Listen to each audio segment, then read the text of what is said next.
Fala geração Cruz Maltina, beleza? Aqui o William na voz, mais um vídeo no canal para a gente poder falar de Vasco. O Vasco que vem a campo amanhã contra o Vitória em São Januário, às 18h30 da noite. O Vasco com a obrigação de vencer esse jogo amanhã, porque é uma briga direta do Z4. O Vasco está pegando um confronto direto logo aí nessas poucas rodadas que já se iniciou o Campeonato Brasileiro. E o Vasco amanhã precisa sair com essa vitória para poder respirar um pouco mais aliviado depois das partidas caóticas. O Vasco que vem de 4 partidas sem vencer, precisando vencer o jogo de amanhã para poder dar um respiro e dar um sossego até mesmo para o coração do torcedor vascaíno. O técnico Rafael Paiva, amanhã, ele vem com mais 2 reforços, que são eles aqui, o João Vitor e o Payet, né?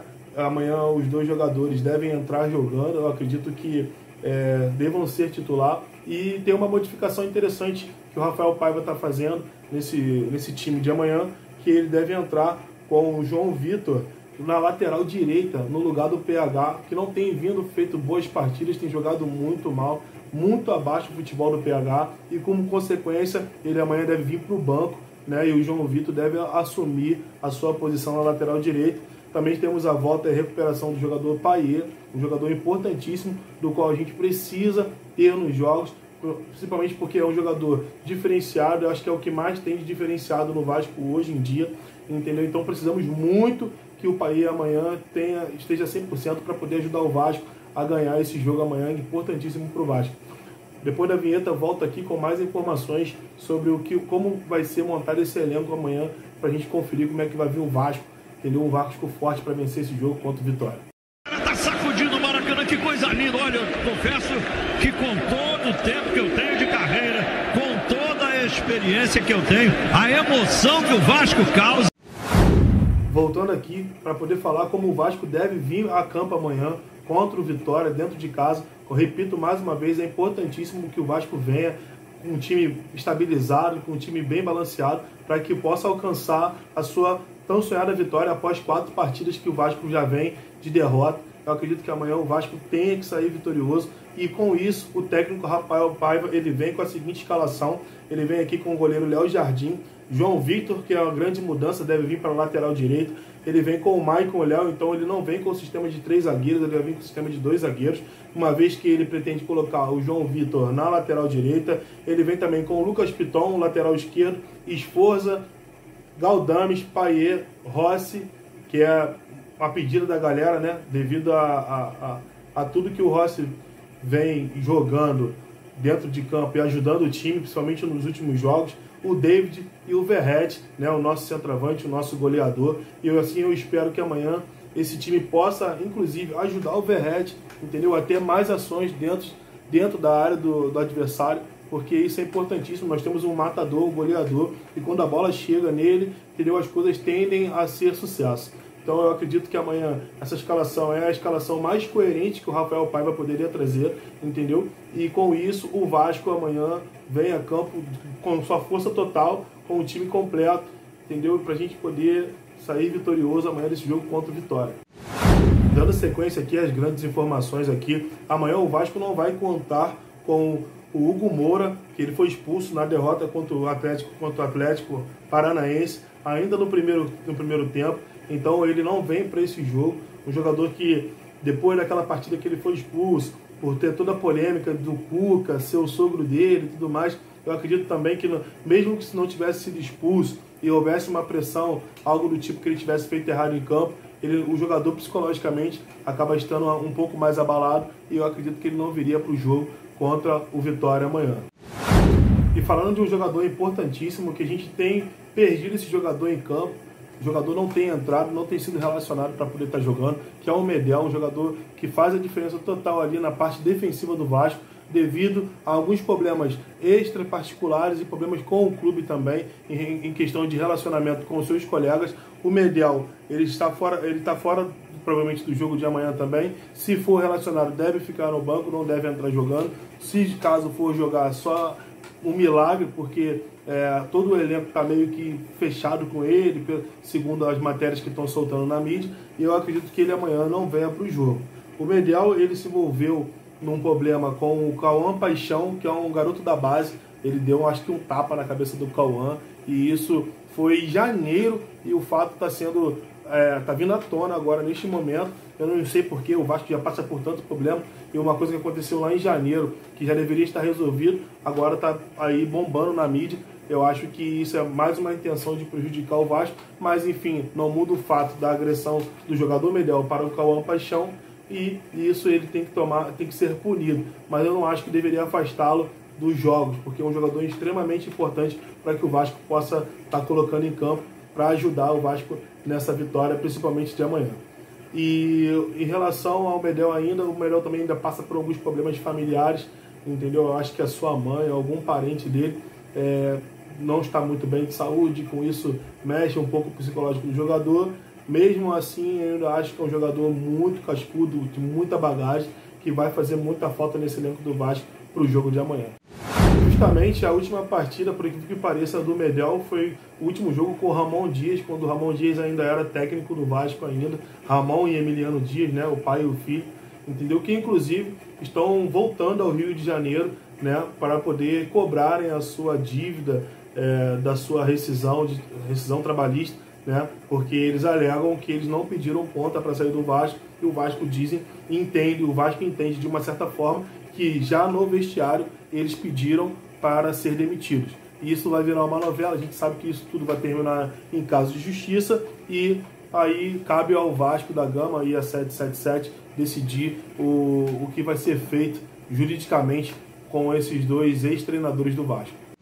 Nesse exato momento aqui que eu estou gravando o vídeo, acaba de sair algumas notícias em alguns sites, entendeu? Falando sobre a possível volta do Felipe Coutinho para o Vasco. Isso seria algo muito interessante para todos nós, porque o Felipe Coutinho, acredito que um jogador de Europa, um jogador de seleção brasileira, tem muito a contribuir para o nosso elenco. Eu espero também que não só o Felipe Coutinho, mas outros jogadores venham ser contratados para poder até mesmo dar o suporte que ele precisa dentro de campo, para que o time do Vasco possa evoluir, entendeu? Então acho que a melhor boa notícia que a gente podia ter esse final de semana, acaba de sair a notícia em alguns sites que o Vasco vem conversando já com o atleta, e que possivelmente no meio do ano o Felipe Coutinho possa estar pintando aí no Vasco. Essa notícia agrada muito o nosso coração e vamos torcer para que dê tudo certo. Continuando aqui, falando mais agora sobre a parte administrativa do Vasco, tudo que tem acontecido com o Clube de Regatas Vasco da Gama na sua parte interna, onde condiz o Associativo e a 777 Partners, o Vasco vem com sérios problemas, né, relacionados a essa empresa, tendo a sua imagem do clube, que tem uma história, como eu sempre falo, muito bonita, atrelada a uma empresa que é uma empresa já provada como fraudulenta, golpista, e tudo isso tem acontecido, infelizmente, através de uma gestão passada, onde venderam o nosso Vasco para uma empresa que lá fora está sendo processada. Então o GE ele traz a matéria aqui dizendo da seguinte forma: dona do futebol do Vasco 777 contrata empresa de gestão de crise para solucionar caminhos mais lucrativos. Então, dentro desse contexto da fala do que o GE vem trazendo aqui, a empresa ela está muito mais preocupada em safar os seus lucros do que, propriamente dito, se livrar das acusações. Então, assim, tudo que envolve a 777 é formada por dinheiro, né? Eu sei que são empresários, mesmo que sejam fraudulentos, eles querem ganhar o dinheiro deles. Só que eu acho que isso está atrelado a uma imagem de um clube que tem uma história tão bonita quanto o Vasco e está acabando prejudicando a imagem do nosso clube. Aí vem mais ainda aqui: contratamos uma equipe de profissionais, B-Hill Advisory Service, uma divisão da B-Hill Financial, para auxiliar na gestão de vários desafios operacionais, diz o memorando da 777 obtido pelo Financial Times. Ele acrescentou que a 77 está trabalhando para racionalizar os negócios e selecionar um caminho mais lucrativo para os investimentos da empresa.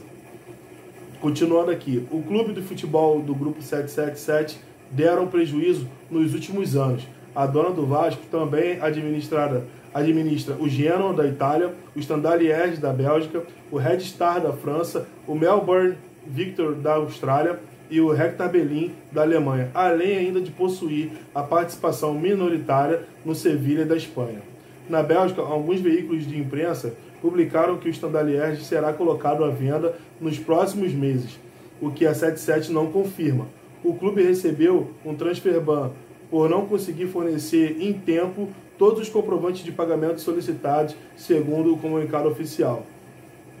Nova governança. Contratada pela 777 para tornar a sua operação mais lucrativa, a Be Healing Financial se define em um site como um conjunto de especialistas com capacidade para atender qualquer necessidade financeira de um negócio. Segundo o Financial Times, alguns diretores da Be Healing Advisory já estão trabalhando dentro da 77 Partners para que o diretor administrativo sênior da Be Healing Advisory atua como diretor operacional interino da 77.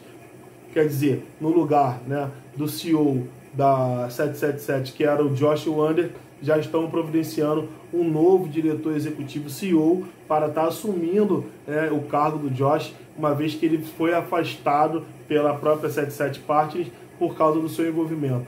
Engraçado que tudo envolve muito esse senhor Josh Wander, mas a gente sabe, né, eu tenho visto inclusive hoje no canal do Léo, do Na Torcida Vascaína, gostaria de deixar um abraço aqui, nem sei se ele vai ver o meu vídeo, mas já deixando um abraço pelas grandes informações. Ele trouxe um compilado de investigações que ele mesmo foi fazendo durante essa madrugada, porque incomodou muito, e ele vem trazendo um compilado de que são várias empresas envolvidas, não é só a 77. Digamos que a 777 ela é a ponta da parada, mas mais a fundo tem outras empresas envolvidas, até parar numa empresa que ela é montada num paraíso fiscal, né, que o pessoal chama de Delaware. Uma empresa que uma empresa em Delaware você não consegue comprovar nada, você não consegue ter acesso a documentos, entendeu? A parte jurídica. Então a gente consegue entender aí, a partir desse momento, aonde que o Vasco foi se meter, né? Aonde entregaram o nosso clube para pessoas que não têm moral e nem caráter para poder gerir os clubes de futebol as quais eles detêm. Não é à toa que está mais que explicado que tudo que importa é um lucro, porque tem vários times lá fora, entendeu? E nenhum dos outros times lá fora estão de acordo com a postura da 77 Partners, entendeu? Porque já vem de uma série de situações onde vem descendo do alto escalão até bater aqui embaixo, e no final da ponta quem mais sofre somos nós, torcedores, e os torcedores dos outros clubes lá fora, que também já estão se movimentando para poder arrancar essa empresa de dentro dos clubes. Fiquei sabendo também aqui que o Standard Liège da Bélgica, ele também não foi no último jogo, não jogou, porque os seus próprios torcedores do clube pararam em frente à saída do CT de treinamento para que os jogadores não fossem para o jogo. Com isso, não teve jogo, uma confusão generalizada, mais uma situação caótica causada por causa da 777 Partners. Então, tendo em vista isso, torcedor, você tem que entender que o que fizeram com o Vasco foi apenas uma moeda de troca, né? Aqueles que venderam o Vasco tinham dinheiros para receber dentro do próprio Vasco, porque todo mundo está cansado de saber que seu Jorge Salgado ele fazia empréstimos para o clube de regatas Vasco da Gama, a fim de acrescentar os lucros, né, dos juros em cima, para que ele pudesse receber depois. E uma vez que ele viu a oportunidade de vender o clube para uma empresa fraudulenta, ao qual concordou com um acordo que para ele era benéfico, ele pegou e vendeu o Vasco para 777, com certeza recuperou o dinheiro que ele tinha para colocar no Vasco. Inclusive, nessa semana, o Zé Colmeia, ele veio dar uma entrevista dizendo que o Jorge Salgado não pegou, ainda tem 23 milhões ainda para pegar dentro do Vasco, coisa que infelizmente eu não acredito. Eu acho que ele pegou o dinheiro sim total que ele tinha para poder pegar lá dentro, através dessa venda que ele fez, e ele se beneficiou. Ele foi o que mais se beneficiou dessa venda que foi feita através da gestão dele. E não só ele, como ele, o Osório, o Mussa, e como falam que tinha que passar a venda por certas situações de várias pessoas do conselho, eu acredito que muita gente ali dentro saiu beneficiado para que o Vasco fosse ser vendido.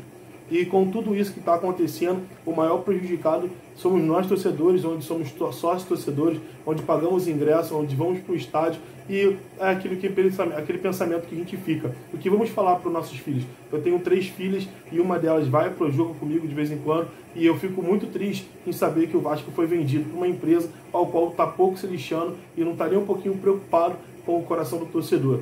É esse o Vasco que essa situação que transformou o Vasco a estar na situação que está hoje. O Vasco vinha já no associativo de alguns problemas lá dentro, de direção, né, de muita briga, porque lá dentro existe muito ego, as pessoas não estão preocupadas verdadeiramente com o Vasco e com o torcedor, estão preocupados para colocar as suas pautas e aquilo que eles pensam acima do Vasco. Então, com isso, se criou a narrativa e a falsa credibilidade de que vender o Vasco era a melhor solução. Talvez até se fosse vendido o Vasco por pessoas que verdadeiramente amam o Vasco, entendeu? E tinham credibilidade para fazer tal ação. E com isso, a própria gestão do Jorge Salgado e mais o restante das pessoas que estavam lá dentro, junto com ele, que elaboraram, que leram um contrato, que firmaram uma parceria com essa 777 para elaborar a venda, eles simplesmente pegaram e descartaram outras empresas que estavam interessadas em comprar o Vasco. Tendo em vista, mais uma vez, eu venho nesse vídeo repetir que hoje o Bahia é comprado pelo Grupo City, e hoje o Grupo City é um grupo que lá fora tem o seu peso e está trazendo o seu peso, toda a bagagem de recursos para o clube do Bahia, para que o Bahia venha sair das suas dívidas e iniciar um ciclo que eu acredito que muito daqui para frente, um Bahia mais vitorioso. Então, o Vasco, infelizmente, não participou dessa licitação, porque o Jorge Salgado decidiu que a 777, ao qual fechou com ele em relação a contrato, entendeu, e ia beneficiar ao seu bolso e às suas contas próprias, e ele deixou o Vasco de lado e pensou simplesmente nele. Então é por isso que eu sempre fui contra a venda, bati muito boca com muitos amigos meus aqui dos grupos de WhatsApp e tudo mais, em relação a que eu achava que eles não tinham moral. E hoje, tudo que a gente está vendo só tem provado para o torcedor vascaíno que aqueles que não são vendilhões e não são safistas, estavam com a razão. Muita gente hoje, muitos canais de YouTube que estão aí, estão entendendo, entendeu? Agora, voltando atrás, porque reconhecem o erro de ter valorizado e ter incentivado a venda do Vasco para esse grupo 777 Partners. É isso aí, rapaziada. Eu gostaria de agradecer a todos que estão se inscrevendo no meu canal, estão deixando uma curtida, um comentário. Eu quero agradecer, eu sei que tem muita coisa para melhorar ainda, mas eu estou vindo aqui de coração trazer informação para você, vascaíno, você, torcedor, e em breve eu conto com a ajuda de todos vocês. Se Deus quiser, vai dar tudo certo e vamos chegar lá no nosso objetivo. Amanhã, Vascão na cabeça, vou arriscar um placar aqui, 2-0 Vasco, um gol de Verratti, um gol do David. Eu espero que verdadeiramente amanhã a gente possa sair do Z4 para dar um respiro e a gente ficar num domingo, Dia das Mães, feliz. Um feliz Dia das Mães para todo mundo e que Deus abençoe a vida de vocês. Tamo junto.